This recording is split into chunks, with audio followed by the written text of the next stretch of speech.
आज बेतहाशा खुशी है कि आपकी बस्ती उन कला में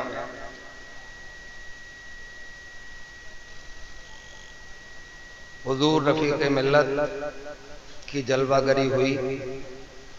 गोया कि आपकी कॉन्फ्रेंस में 4 चांद लग गए। बेशक आज की रात रहमत और नूर की रात है, बरकतों रहमतों अजमतों की रात है। अल्लाह तबारक व तआला हम सबको अपने हबीब लबीब सल्लल्लाहु अलैहि वसल्लम और अहले बैते अतहार के सदक़े और तुफैल में अपनी अमन व अमान में रखे। हज़रात गिरामी क़दर, अल्लाह तबारक व तआला ने इस कायनात की तख्लीक फरमाई। अब तक तकरीबन 18,000 मखलूक़ात की खोज की जा चुकी है। हालांकि ये उनकी खोज है, हमारे एतबार से अल्लाह की मखलूक़ात बेशुमार हैं। इन तमाम मखलूक़ात में सबसे आला, सबसे अफजल, सबसे बाला बरतर इंसानी मखलूक है। अल्लाह तबारक व तआला ने इसकी तख्लीक फरमाई और करमना बनी आदम का ताजे ज़र्री सर पे रखा। अशरफुल मखलूकात के लक़ब से मुलक़्क़ब किया और अपने कलाम कुरान मजीद फुरकान हमीद में इरशाद फरमाया, लक़द खलक़नल इंसान फी अहसन तक़वीम। हमने इंसान को अच्छी शक्ल सूरत, अच्छी वज़ाक़ता में पैदा किया और इसी नस्ल इंसानी की रहबरी के लिए इसी नस्ल में 1,24,000 कमोबेश अंबिया और रसूल मबूस फरमाए। इन्हीं अंबिया और रसूल में रसूलों नबियों के सरदार, हमारे आपके आका, पूरी कायनात के दाता जनाब मोहम्मद रसूलुल्लाह सल्लल्लाहु ताला अलैहि वसल्लम को इस कायनात में मबूस फरमाकर पूरी कायनात पे एहसान अजीम फरमाया। और हम अपनी किस्मत पर जितना भी नाज करें कम है कि हमें उसने ईमान की दौलत अता फरमाई और अपने महबूब अलैहिस्सलातु वस्सलाम का नाम लेवा बनाया। अपने सरकार ने इस दुनिया में तशरीफ लाकर जो इंसानों की रहबरी फरमाई,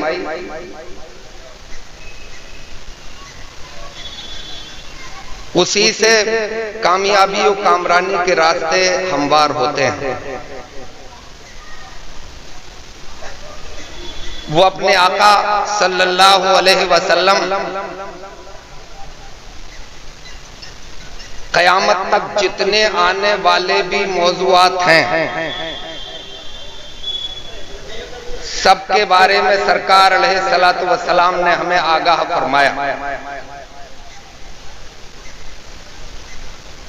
इसीलिए बरेली के तायदार आला हजरत अजीमुल बरकत ने यूं इरशाद फरमाया कि फिर के गली गली तबाह ठोकरें सबकी खाएं क्यों। बेशक फिर के गली गली तबाह ठोकरें सबकी खाएं क्यों, दिल को जो अक्ल दे खुदा तेरी गली से जाएं क्यों। हजरात गिरामी कदर, आप को कैसे उठना है, कैसे बैठना है, कैसे खाना है, कैसे पीना है, कैसे सोना है, कैसे जागना है, सरकार अलैहिस्सलातु वस्सलाम ने एक एक बात हम तक पहुंचाई। और जिन्होंने सरकार अलैहिस्सलातु वस्सलाम के बताए हुए रास्ते पर अमल किया चले, उनका मुकाबला दुनिया की तागूती ताकतें कभी भी नहीं कर पाई। एक किस्सा मुझे याद आता है, एक बार सरकार अलैहिस्सलातु वस्सलाम ने अपने एक प्यारे सहाबी हजरत अबू हुरैरा रज़ी अल्लाह ताला अन्हु को तलब फरमाया और फिर इरशाद फरमाया, अबू हुरैरा जाओ मदीने की गलियों में ये ऐलान करो कि हम फला वक्त मस्जिद नबवी में खुतबा देंगे, यानी तकरीर करेंगे। हजरत अबू हुरैरा रज़ी अल्लाह ताला अन्हु ने हुक्म की तामील फरमाई। सरकार की एक जूती पाक ली, नाले ने पाक, और उसे मदीने की गलियों में घुमाते जाते थे और ऐलान फरमाते जाते थे कि सरकार फला वक्त मस्जिद नबवी में आज खुतबा देंगे।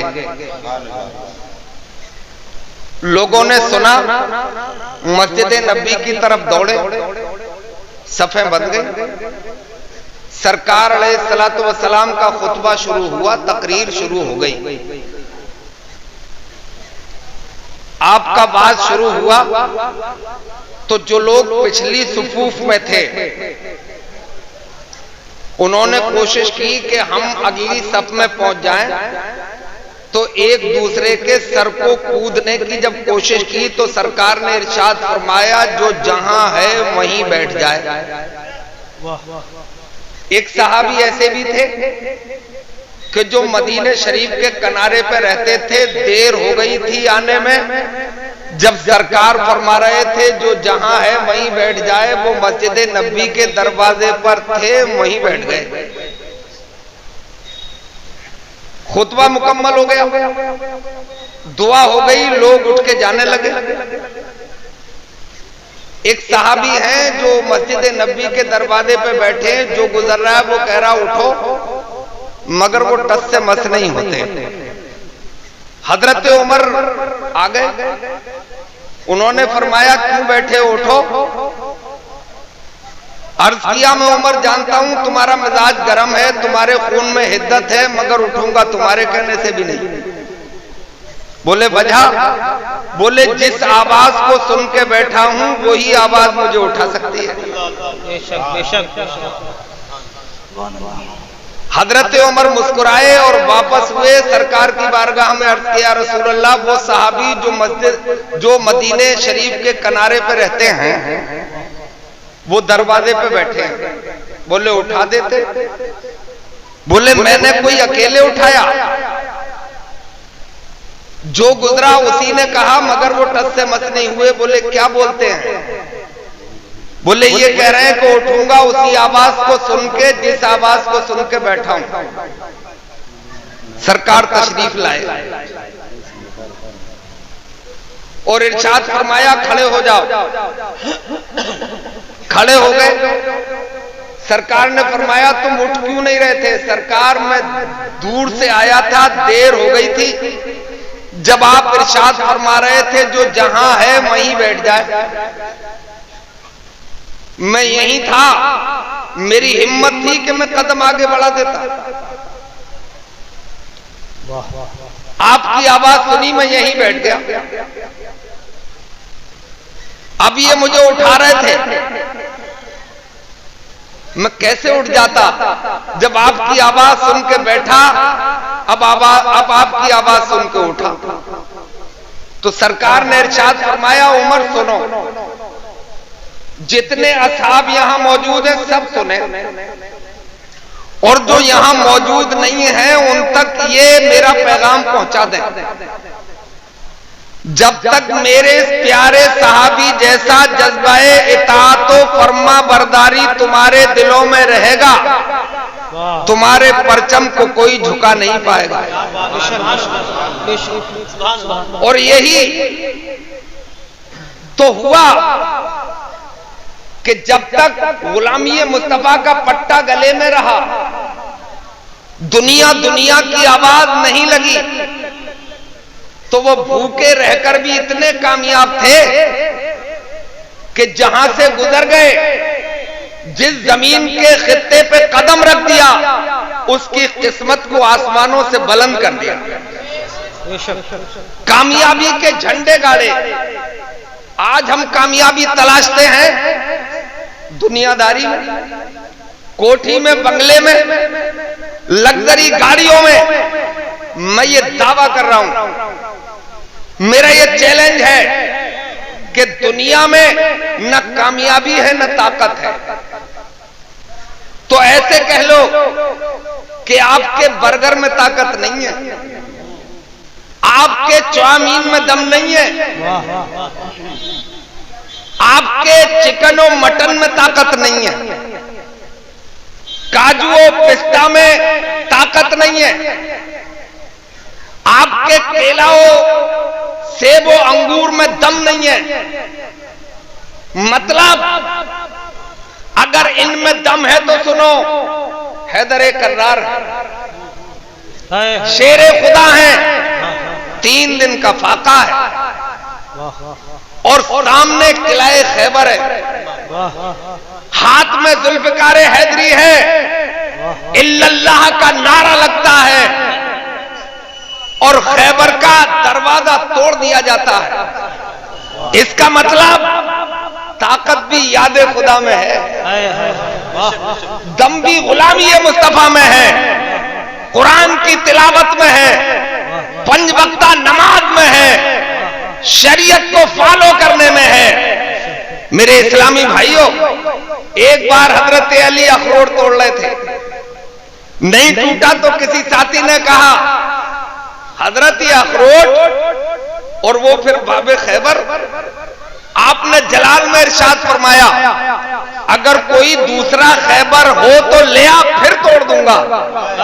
बोले हजरत ये फिर अखरोट?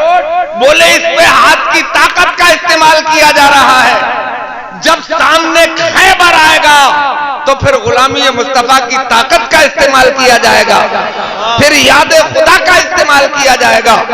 तो मेरे इस्लामी भाइयों, आओ पलटो, देखो जिनके पास इतना अजीम रहबर हो, इतना अजीम रहनुमा हो, इतना अजीम प्रोग्रामर हो कि जिसके प्रोग्राम को पूरी दुनिया कोशिश करती रही मगर टस से मस नहीं हुआ। जो बोल दिया वो कानून बना, जो फरमा दिया उससे बड़ी बात आज तक किसी की नहीं हो सकी और कभी भी नहीं हो सकती है। मेरे इस्लामी भाइयों, मैं आपके सामने एक बात रखूं, ये जो हमारा दिमाग है ना, जिससे हम सोचते हैं, मेरे भाइयों, इसकी अगर नसें वेंस निकाली जाए और उनकी रस्सी बनाई जाए तो इतनी वेंस है, इतनी नुसूस है कि 5 लाख मील लंबी रस्सी तैयार होगी। मैंने ये पढ़ा तो एक नसों के डॉक्टर से, न्यूरोफिजिशियन से पूछा कि ये मैंने जो पढ़ा क्या सही है? बोले आपने कम पढ़ा, हो सकता है इससे लंबी रस्सी बन जाए।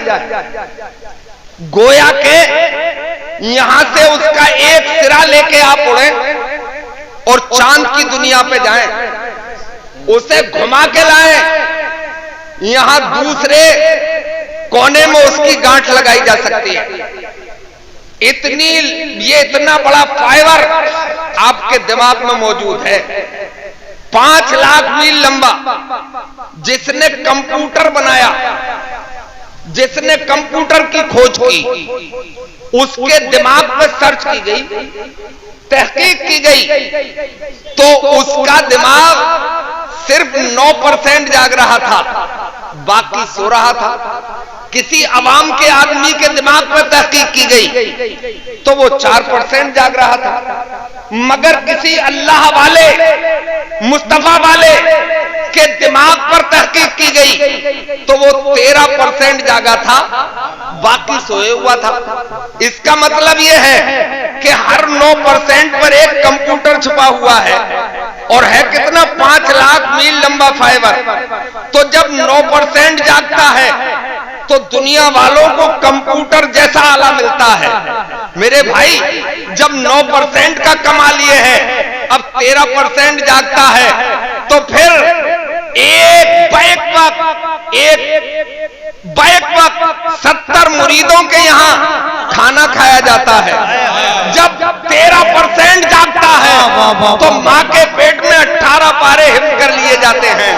जब 13% जागता है तो एक पूरा आना सागर एक प्याले में समा जाता है। जब 13% जागता है तो 8 घंटे में अद-दौलतुल मक्किया बिल मादतिल गैबिया बरेली का तायदार लिख देता है। जब 13% जागता है तो फौजुल मुबीन दर्रत हरकत जमीन लिखी जाती है। जब 13% जागता है तो महाराणा के जलवे पूरी दुनिया में फैलते हैं। जब 13% जागता है तो फिर अपनी कौम का कोई रफीक मिल्लत बनता है। मेरे इस्लामी भाइयों, ये 13% के जलवे हैं जो दुनिया के सामने हैं। मेरे भाई, इस दुनिया में 13% से ज्यादा किसी का दिमाग नहीं जागा, मगर हमारे आपके आका जनाबे मोहम्मद रसूलुल्लाह सल्लल्लाहु ताला अलैहि वसल्लम को जब इस दुनिया में परवरदिगारे आलम ने मबूस फरमाया तो 5000 लंबा फाइबर जगा के भेजा।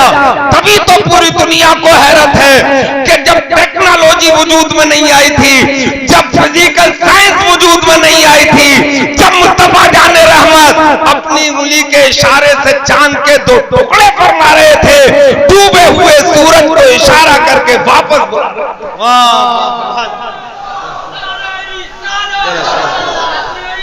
सुभान अल्लाह, सुभान अल्लाह, जिंदाबाद जिंदाबाद जिंदाबाद या अली। तो उन्हीं की गुलामी करके कामयाबी के रास्ते हमवार किए जा सकते हैं। अदरवाइज मुझे नहीं, पूरी दुनिया को अभी तक कोई रास्ता नजर नहीं आया है। मैं बताऊंगा आपको मेरे इस्लामी भाइयों, हम और आप तो उनके नाम लेबा, उनका जिक्र करने वाले हैं, तो हम तो उनके गुण गाएंगे। मगर भाई, सच सच होता है, हक हक होता है, उसे न दबाया जा सकता है, न उसे मिटाया जा सकता है, न उसे घटाया जा सकता है।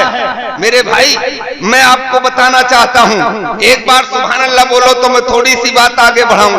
सुभान अल्लाह। ये मेरे मुस्तफा जाने रहमत सल्लल्लाहु ताला अलैहि वसल्लम ने जो बता दिया, मैं बताऊंगा आपको। मेरे भाई, हम तो आप अपने हैं। इसी हिंदुस्तान में, इसी भारतवर्ष में एक ऐसे राइटर गुजरे हैं जो अपने नहीं हैं, बेगाने हैं, मगर बिरादराने वतन है। नाम है उनका प्रोफेसर कृष्णा रामाराव। उन्होंने एक किताब लिखी है, मोहम्मद इस्लाम के पैगंबर। क्या नाम है किताब का? मोहम्मद इस्लाम के पैगंबर। उन्होंने उसमें लिखा है, मैंने मोहम्मद सल्लल्लाहु अलैहि वसल्लम को जिस नजरिए से देखा, जिस एंगल से देखा, जिस जाविये से देखा, मैंने उन्हें पूर्ण पाया, मुकम्मल पाया, लाजवाब पाया। जैसे एक शख्स कैसर भी हो, एक शख्स पोप भी हो, यानी कैसर बादशाह हो और वही फकीर भी हो, ये दुनिया में नहीं मिलता है।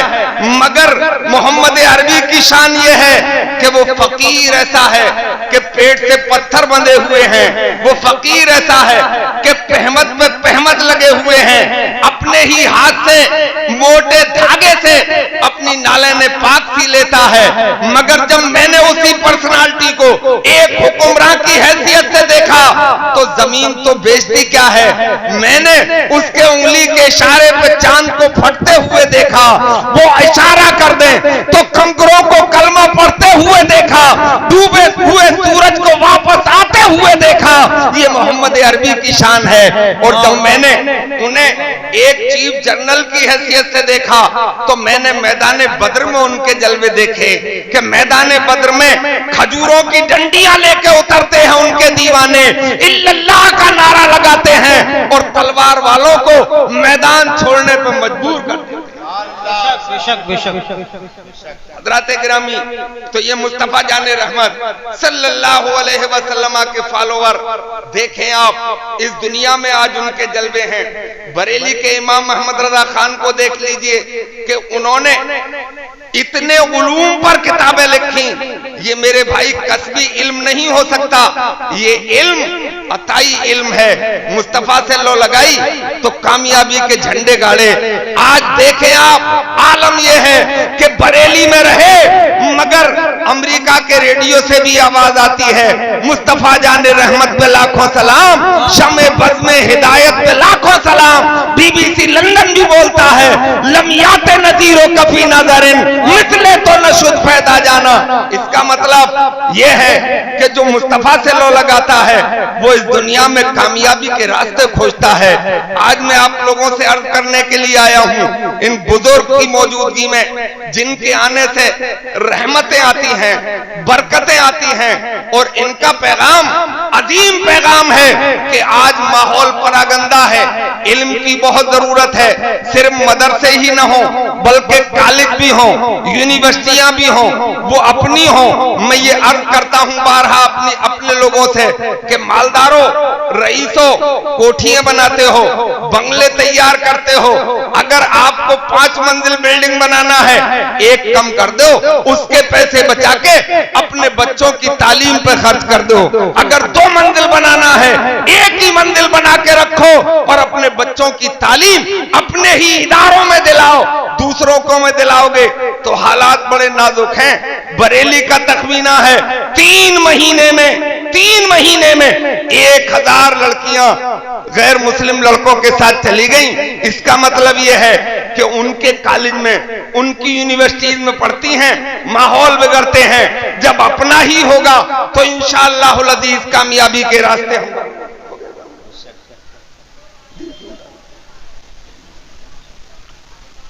तो अभी 5 मिनट और बाकी है मेरे पास। इस 5 मिनट में मुझे आप लोगों से यही अर्ज करना है कि जलसे चाहे छोटे कर लो, कॉन्फ्रेंसें कम कर दो और पैसे बचाकर तालीम पे खर्च करो। तालीम अपनी होना चाहिए, आला तालीम। जो वक्त के तकाजे को न समझे वो जाहिल है। वक्त का तकाजा अब सीबीएसई बोर्ड का है, वक्त का तकाजा अब इंग्लिश मीडियम का है, वक्त का तकाजा अब कंप्यूटर का है। मैं ये चाहता हूं जब अपना इदारा होगा तो यहां कंप्यूटर भी सिखाया जाएगा और इसके मुस्तफा का जाम भी पिलाया जाएगा। मेरी मर्जी ये है कि हमारे यहाँ इंजीनियर भी हो, हमारे यहाँ डॉक्टर भी हो, हमारे यहाँ वकील भी हो, मगर मेरी तरफ से गुजारिश ये है कि इधर इंजीनियर पुल का डिजाइन कर रहा हो और अजान हो जाए तो मुसल्ला बिछा रहा हो, इधर डॉक्टर भी हो, सर्जन हो, मास्टर ऑफ मेडिसिन हो, इधर इंजेक्शन लग रहा है, अजान हो रही है तो मुस्तफा जाने रहमत के हुक्म की तामील, परवरदिगारे आलम के हुक्म की तामील होके नमाज भी अदा की जा रही है। मतलब यह है कि आलिम बन गए हो, अपनी जिम्मेदारी निभाओ, डॉक्टर बन गए हो, अपनी जिम्मेदारी निभाओ, इंजीनियर बन गए हो, अपनी जिम्मेदारी निभाओ, वकील बन गए हो तो अपनी जिम्मेदारी निभाओ। यही मेरा पैगाम है और यही औलिया अल्लाह का पैगाम है कि इस दुनिया में जीना है तो इस दुनिया में हम पीछे रहने के लिए नहीं आए हैं, इस दुनिया में हम कामयाबी के झंडे गाड़ने के लिए आए हैं और उसका सिर्फ एक ही रास्ता है, गुलामी मुस्तफा। यही रजा का पैगाम,